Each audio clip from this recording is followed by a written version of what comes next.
Antes das histórias de Darth Vader, Imperador Palpatine e até mesmo Darth Bane, existia uma espécie humanoide de pele vermelha que era tão naturalmente sintonizada com o lado sombrio que todos os seus membros eram sensíveis à força desde o nascimento.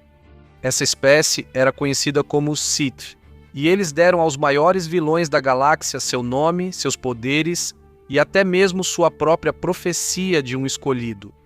Veja, o motivo pelo qual a raça Sith se tornou tão sinônimo dos malignos usuários do lado sombrio é graças a uma antiga cisão Jedi chamada A Escuridão de 100 Anos, que fez com que todos os exilados caíssem no antigo mundo natal dos Sith.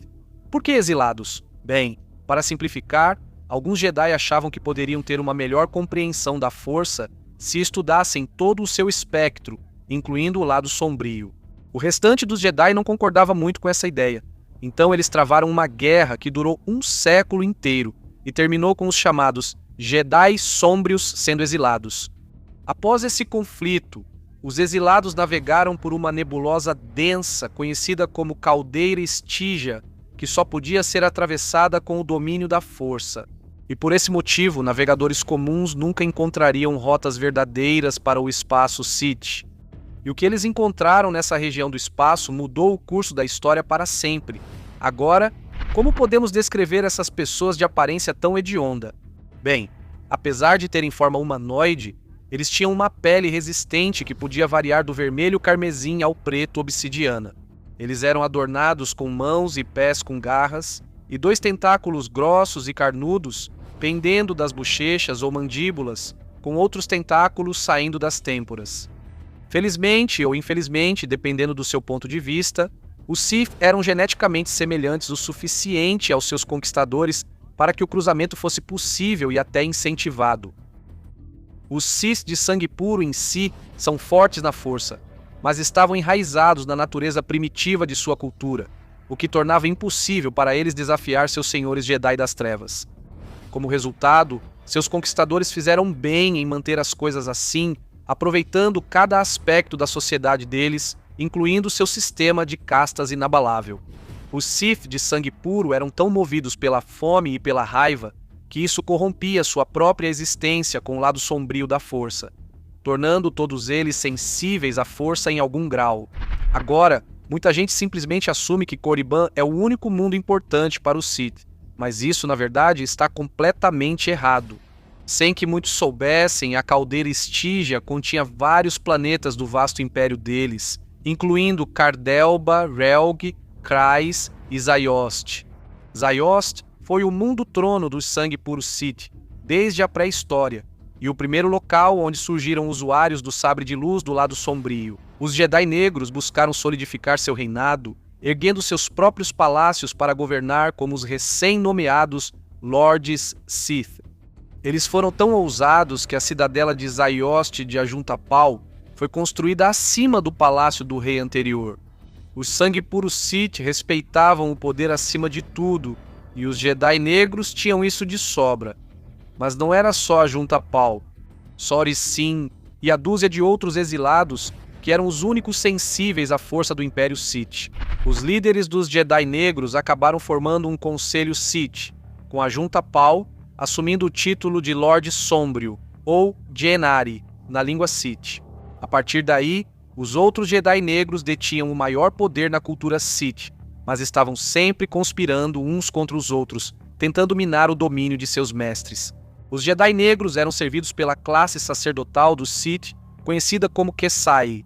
Eles passaram a adorar os Jedi Negros como semideuses, graças ao seu incrível domínio da força e habilidades malignas em alquimia e combate, que vamos abordar em breve. Esses Kesai consideravam a Ajuntapal como a manifestação do que eles chamavam de Typho Gem, ou Deus da mão esquerda, e se tornaram a casta mais fácil do Sith a ser convencida a cumprir suas ordens. Depois, há os engenheiros Sith, os Zugoruk, mas não como o típico engenheiro que você pode encontrar trabalhando em uma fábrica ou construindo arranha-céus na sua cidade natal. Na verdade, Sori Sin chegou a comentar que eles constroem túmulos demais e poucos couraçados. Eles são extremamente leais, mas suas prioridades estavam em manter a integridade cultural dos Sith e construir monumentos, em vez de qualquer armamento significativo. Possivelmente, a casta Sith mais famosa era o povo guerreiro conhecido como Massassi. Esse nome soa familiar? Bem, foram os templos Massassi em Yavin 4 que abrigaram as forças da Aliança Rebelde antes da destruição da primeira Estrela da Morte. Sim, os Sith ocuparam mundos distantes como Yavin desde seu pequeno agrupamento original no espaço. Os Massassi eram os maiores guerreiros dos Sith e eram considerados nada mais do que só músculo bruto com consciência. Tipo, literalmente garras da cabeça aos pés e antebraços do tamanho do seu tronco. E sabe o que é ainda mais impressionante? Eles foram criados para a guerra, como os poços de criação dos Uruk-hai em O Senhor dos Anéis, reprodução mesmo. Na base desse sistema de castas estavam os escravos. Esses nem sempre eram puro sangue Sith, por assim dizer, mas uma mistura de outras espécies, todos eles recebendo o título de Grotu. Não há muito mais o que dizer sobre essas criaturas além do fato de que elas servem à vontade de seus superiores e no momento em que não conseguem mais, são descartadas. Os Sith tinham uma cultura guerreira tão profundamente enraizada que provavelmente o que mais conhecemos sobre eles são as armas que usavam. E sendo honesto, isso rivaliza com cenas dos filmes do Predador. Sim, as armas deles eram primitivas, mas a sede de guerra dos Sith era tão dominante que isso não importava para eles. A casta de engenheiros Ugoruk construiu máquinas de cerco e desenvolveu tecnologias que, de acordo com os registros, poderiam despedaçar o coração de uma estrela. Não há provas diretas da existência dessas armas. Enquanto os Jedi negros empunhavam sabres de luz, os Sith desenvolveram armas cortantes forjadas com vários metais e fortalecidas pelo lado sombrio da força, espelhando as espadas da força carregadas pelos primeiros cavaleiros Jedi de Titan. Essas espadas Sith eram incrivelmente pesadas e exigiam o uso de 2 mãos para serem empunhadas. Bem, exceto pelos enormes Massassi que, sinceramente, conseguiam usar 2 delas ao mesmo tempo com facilidade. Eu mencionei que essas espadas podiam desviar disparos de plasma e resistir à energia de uma lâmina de sabre de luz. Cara, os Sith são muito fodas. Não confunda com a espada Sith. A espada de guerra Sith era um bastão de 2 lâminas que exigia grande habilidade para ser manejado, tanto que raramente era entregue a soldados rasos. Ela tinha características parecidas com a lâmina citada antes, e podia facilmente vencer inimigos se bem utilizada. A Junta Pal até possuía sua própria espada de guerra, e ele a usava com tanta precisão que foi escrito um poema sobre ela dizendo: "Eu sou aquilo que aperta o coração de medo, invoca a noite e silencia a luz." Mas você achou que os Sith usavam apenas espadas? De jeito nenhum. Eles também tinham manoplas lançadoras de projéteis. A Lanverrock era uma arma de batalha usada pelos Massassi, e quando era balançada, liberava uma chuva de discos cortantes giratórios. Infelizmente, elas eram bastante imprecisas, mas os Sith não se importavam com quem ou o que acertavam, desde que matasse algo em seu caminho, mesmo que fosse um companheiro de batalha. Acredite ou não, os Sith também eram habilidosos no uso de bumerangues. Só que o Palrang era basicamente apenas uma espada com uma lâmina cruel no meio. Mas olha, ela sempre voltava para o usuário, a menos, é claro, que estivesse cravada no crânio de um inimigo. Agora, os Sith também eram assassinos habilidosos, e nesse caso eles costumavam carregar o Shikar, uma lâmina que podia ser tão longa quanto o antebraço de alguém, mas que podia ser facilmente escondida debaixo das vestes. Mas, diferente de muitas das outras lâminas Sith, o Shikar era feito de uma lâmina de vidro frágil, e com uma torção no cabo após esfaquear a vítima, a lâmina se quebrava e infeccionava debaixo da pele. Os Sith também dominaram a sutil arte do veneno de forma bastante eficaz ao longo de sua existência. Em batalha, foi registrado que eles cobriam suas lâminas e dardos com venenos de diferentes tipos. Eles também são conhecidos por envenenar os cálices de bebida de seus rivais e podiam preparar uma mistura para qualquer necessidade, fosse para causar dor, paralisia, morte ou uma aflição conhecida como frenesi sangrento. O domínio deles sobre venenos foi tão aperfeiçoado que o sangue puro realmente desenvolveram imunidades aprimoradas para compensar. Então, os venenos usados pelos Sith estavam entre os mais potentes da galáxia. O que seria de uma guerra sem o uso de um pouco de magia aqui e ali? A afinidade dos Sith de sangue puro com a força os ajudava em muitos rituais, e há casos em que a magia Sith foi até mesmo incorporada em objetos conhecidos como amuletos. Eles eram frequentemente carregados pela casta Massassi ou pelo Jusal para fortalecer seus laços com o lado sombrio ou aprimorar suas habilidades de combate. Amuletos menores eram capazes de criar escudos protetores, regenerar carne ferida, aguçar o foco em batalha ou energizar músculos enfraquecidos. E se alguém destruísse um amuleto menor, ele liberaria uma onda de energia que mataria toda a vida em um raio de 10 metros, nada demais. Amuletos grandes, por outro lado, são absolutamente inestimáveis e únicos em todos os aspectos. Se o usuário não fosse forte o suficiente para lidar com o poder corruptor do amuleto, ele basicamente cairia em uma insanidade causada pelo lado sombrio. Mas olha, ou você enlouquece um pouco ou alcança um dos maiores poderes da galáxia. Escolha difícil. Alguns dos amuletos Sith mais poderosos são os seguintes: o Avatar Sith, que traduz qualquer idioma escrito ou falado e sintoniza quem o usa com as vozes de fantasmas de verdade. O Jugo da Aparência, que faz com que quem o usa pareça ser qualquer pessoa ou coisa que desejar, desde que consiga suportar as queimaduras intensas que ele deixava no pulso do usuário. O Coração de Grosh era, na verdade, o coração de um rei morto, Datka Grosh. Bem, de certa forma, na verdade era um rubi do tamanho de um punho que ele inicialmente usou para substituir o próprio coração. Mas ele continha as almas de seus inimigos, e quando combinado com seu capacete, quem o portasse poderia controlar as forças da natureza. E o talismã de Mur, que podia transformar qualquer um em uma criatura aterrorizante e sem mente, conhecida como um carniçal de pedra. Agora, a magia Sith tinha muitos ramos diferentes, mas talvez a mais sombria de todas as artes Sith fosse a alquimia. E embora muitos atribuam isso como uma criação dos Jedi Negros, a alquimia Sith também se originou com a própria espécie. Essa raça teve eras para aperfeiçoar sua arte, e quando os Jedi Negros chegaram, eles estavam ansiosos para aprender sobre essa arte misteriosa. A alquimia Sith pode ser aplicada tanto a entidades vivas quanto não vivas, e cada uma delas era uma disciplina própria de estudo para a raça, sendo a mais fácil delas a do tipo não vivo. Isso porque os Sith descobriram que as células dos seres vivos resistiam às suas manifestações sombrias, enquanto objetos não vivos não tinham células e, portanto, não apresentavam problemas para serem manipulados. Foi essa ciência que ajudou a criar os amuletos Sith e, na verdade, todos os itens e objetos tocados por esse tipo de alquimia tornavam-se sensíveis à força.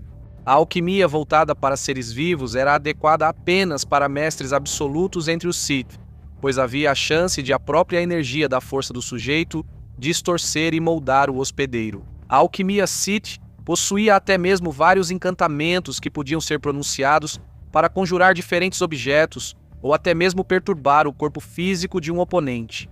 Coisas como o raio do ódio permitiam que alguém focasse seu ódio e conjurasse uma lança de energia sombria, enquanto a teia do lado sombrio era um feitiço em que o usuário criava tentáculos de força para bloquear a arma de um oponente. Havia até encantamentos que permitiam a um Sith suprimir os pensamentos de um oponente e controlar a vontade de outros. E caso você esteja se perguntando, realmente existia um feitiço chamado Dumutsiga, ou invocar a morte. Se isso fosse usado, uma criatura na forma do pior medo da vítima aparecia como uma aparição esfumaçada, capaz de vaporizar o corpo da pessoa ao entrar pelo nariz ou boca. Os Sith chegaram até a descobrir como reanimar os mortos, fosse alguém que tivesse acabado de morrer ou apenas ossos de cadáveres mutilados de guerras de séculos atrás. Nas grandes batalhas dos antigos Sith, os reis frequentemente retiravam seus melhores feiticeiros do campo de batalha e os posicionavam no topo de altos parapeitos, onde podiam literalmente lançar maldições sobre as legiões de inimigos abaixo. Os Sith também eram muito bons em preservar sua própria história e faziam isso por meio de vários métodos diferentes, como inscrições ou entalhes em tumbas. Poxa, existem até pergaminhos alquímicos selados e protegidos por maldições de insanidade. De qualquer forma, um dos mais abundantes era o Holocron Sith, E sim, você ouviu direito. Os Holocron Sith têm sua origem com a espécie Sith, não com os Jedi negros. Isso mostra o quanto essas abominações estavam em sintonia com o lado sombrio da Força. Esses Holocrons eram tecnologicamente idênticos aos Holocrons Jedi, mas possuíam aprimoramentos do lado sombrio que os tornavam, pelo menos aos olhos dos Sith, muito superiores. Os Holocrons eram caixas de redes cristalinas que podiam armazenar uma quantidade quase infinita de dados e só podiam ser alinhados com aplicações precisas da Força. A peça superior de um Holocron Sith, que abriga o cristal central, deve ser gravada com o espírito do construtor em um ritual chamado Rito de Iniciação. E a destruição dessa pedra angular liberaria o Guardião, basicamente enviando um tipo de fantasma da Força para buscar vingança contra você por toda a eternidade. Construir um holocron desses pode levar meses, e um único erro fará com que o dispositivo se desfaça em pó. O que torna os Holocron Sith tão únicos é seu formato icônico, feito para replicar os ângulos de poder encontrados nos túmulos Sith e em toda a cultura Sith. Suas superfícies também são entalhadas com hieróglifos e selos que têm a capacidade de lançar maldições sobre buscadores indignos. Em sua história inicial, a raça Sith passou grande parte do tempo reunindo poder para conquistar os mundos fora de Zaiost e Korriban. Mas como tudo estava envolto pela caldeira Stygia, a República não sabia nada sobre esse reino oculto enquanto ele crescia.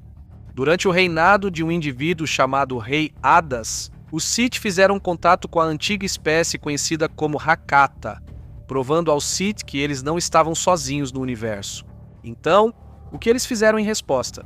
Bem, ao aprenderem que sua existência não vinha necessariamente de um direito divino de viver, as tribos Massassi foram liberadas em mundos vizinhos para exterminar toda a vida e cometer uma espécie de genocídio em massa enquanto o Império se expandia. À medida que sua tecnologia avançava, os Sith alcançaram outros mundos além da nebulosa que escondia seu mundo trono e se estabeleceram em vários planetas, cada um se tornando um importante centro de domínio Sith. O mundo de Tand se tornou um mundo prisão. O planeta Orua era um criadouro para os monstros devastadores e hediondos conjurados e criados pelos Jedi negros. E à medida que os Sith começaram a se preparar para um ataque contra a República, o mundo de Malachor foi fortificado para que não houvesse chance de um contra-ataque. Agora, para conquistar os muitos mundos de seu império, os Sith criaram inúmeras bestas de guerra para cumprir suas ordens. Especificamente, um grupo de indivíduos dentro da casta sacerdotal Kesai, cujo nome é impossível de pronunciar, mas que se traduz como acenadores de entranhas. Manipulavam a vida das criaturas em todos os planetas onde residiam, de Korriban a Calcaenor. Ao longo de sua existência, houve muitos governantes Sith que lideraram os incontáveis anos de guerra suportados pela espécie. Alguns indivíduos notáveis incluíam os seguintes: Rei Hadas, que uniu os clãs Sith fragmentados e governou por 3 séculos inteiros, sustentando sua energia vital com o lado sombrio.